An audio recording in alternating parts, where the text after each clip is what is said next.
bottom of the bowl.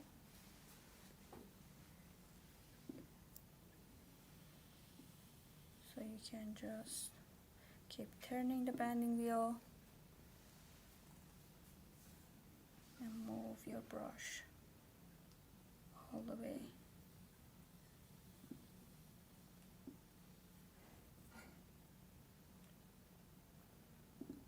And then why is it important to wax? What So does we it do the waxing because if you don't, the glaze, if you have any glaze at the bottom, it's just gonna stick into the kiln shelf. So the glaze is just gonna melt down. If there is no wax, or if you don't clean up the bottom of your pieces, it's just gonna melt down. It's gonna stick into the kiln shelf. So always make sure that you at least have like a half a centimeter. It depends on the color combination that you're going for, but like half a centimeter would be good to just wax on the body too. If this one is not a good one, so you can just use any brush, like any small brushes that you're more comfortable, and you get a really sharp like line. This combination that we are going for is this one. So we have gloss white on the whole piece, and there is an overlap of twilight on the rim. So that's the effect that we are going to do on this bowl. So usually if you want to have like one glaze on the whole piece, you need to, like the easiest thing is just using these tongs and just dip this one first into the glaze, hold on tight and to the piece and just dip it. But the problem that we are having here, we don't have enough glaze for dipping. So what I'm going to do is just pouring the glaze inside, like turn it and pour it out. And is the waxing on the bottom of the bowl going to protect the bowl from having any glazing, or could there still be some glazing stuck on the bottom? Pretty much it protects the bottom, but the problem is after, like if you're dipping your piece, there might be some glaze drips sticking to the bottom of your piece. So you just need to make sure that you wipe it off afterwards. So I'm gonna show you later on. So like make sure every time that you're glazing one piece is just at the very end, you need to make sure that there is no glaze whatsoever like at the bottom of the piece.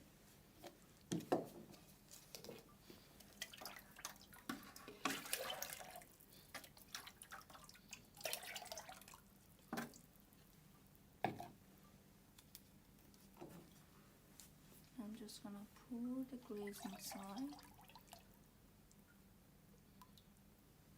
You can go all the way, or you can just pour halfway and then start twisting it. Like keep turning, just make sure that you cover the whole area. And then once you're done, you can just pour it out. Since I want to glaze the outside and with the same glaze, so I'm not worried about these strips. But if you're pouring out something else on the outside, just make sure that let this glaze get dry and then you can wipe it off. Just shake it a bit, and now it's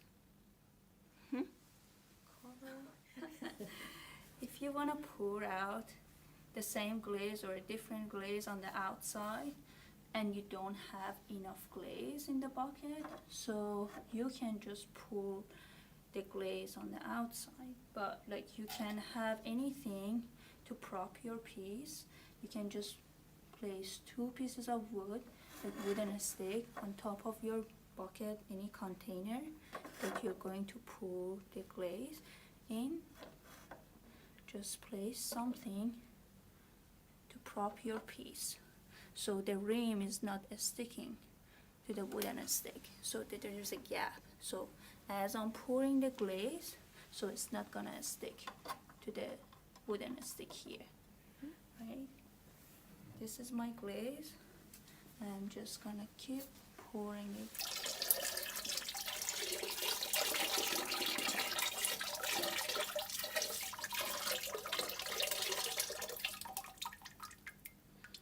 Now it should be good enough. So with this amount of the glaze that we have on top, so you can just use a sponge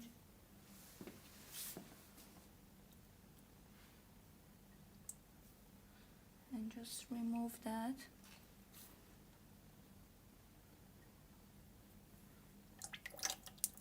Why is it important that there is no glaze on the bottom? Again, as I explained, so if there is any glaze at the bottom, so it's just gonna melt down, it's gonna stick to the kiln shelf, so you need to make sure at the end of any glazing, you just need to make sure that there is no glaze left at the bottom. So just wait for a few minutes, or like a minute, a few seconds, so you're gonna notice if the glaze is dry. So this is the wet glaze and this is quite dry now, so it means I can easily hold on to the piece and turn it over, right? If there is any drips on the rim, that's okay, you can easily rub it off. You just need to let it get dry just a bit for a few minutes, and then you can just use your nails just to like gently smooth it out and just make it as even as possible. The rim and make it even, as I said, you can just use your nail. Again, this is not quite dry yet, but just for the sake of showing you, or you can just use the green scrubby, the ones that the older is the better, and it just needs to be quite dry.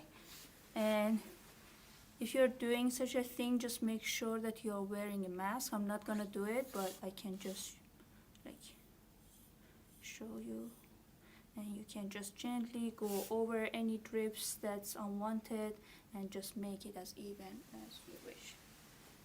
The next that we are going to do, we're just gonna have the overlap of twilight on top of the gloss white.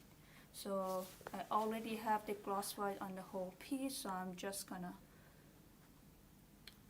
dip the rim of the piece on twilight to get this effect. So you can just hold on to the piece just like that. If you're not comfortable with one hand, so maybe you can just use your both hand, whatever that's more stable for you. You can just quickly dip it, and if you just take it out quickly, no glaze is just gonna go inside.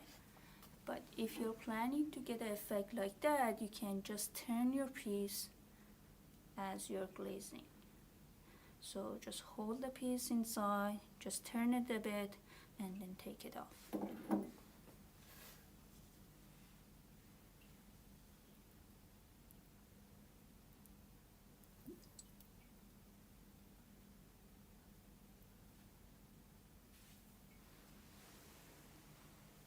There's a little bit of mess here, but that's okay, so you never know.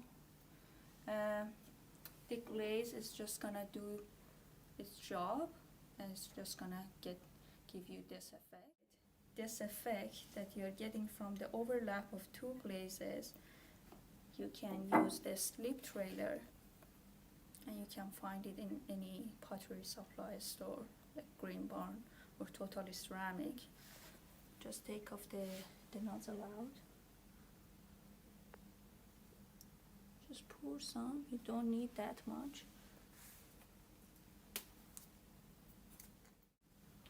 And then you can just hold it. You can go in an angle, you can just go straight.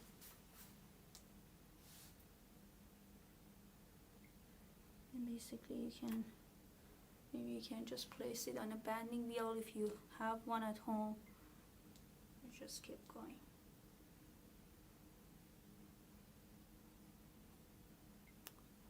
Yeah.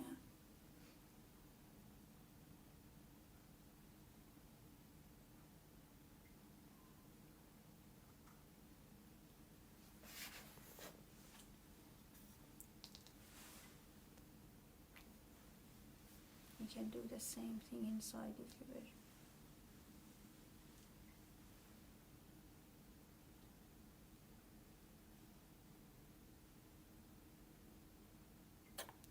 It's done.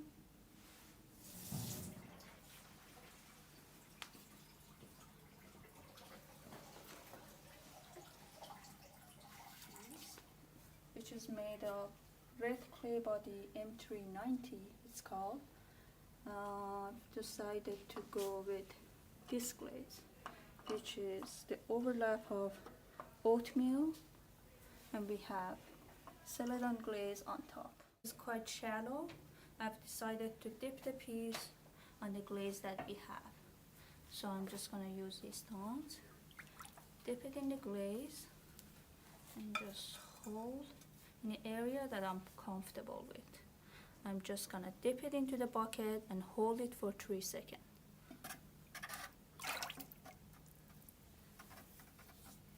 Take it out.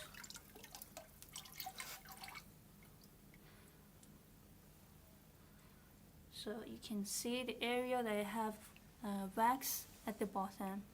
The glaze is just running away. So you just need to shake it off, and then you can just place it on the table.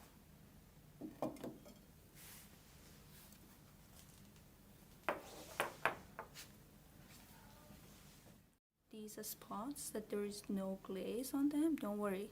So once your piece is dry enough for you to just hold on to that, you can either use a brush, or you can just use your finger, dip it into the glaze and just dab it.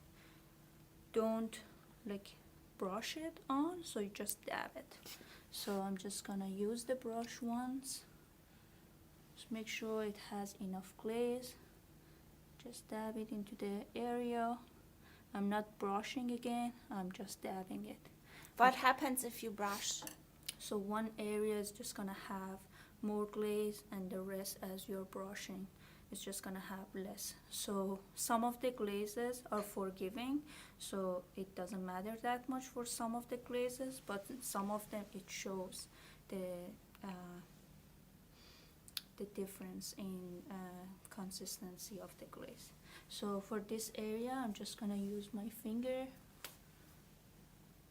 and just dab it, just like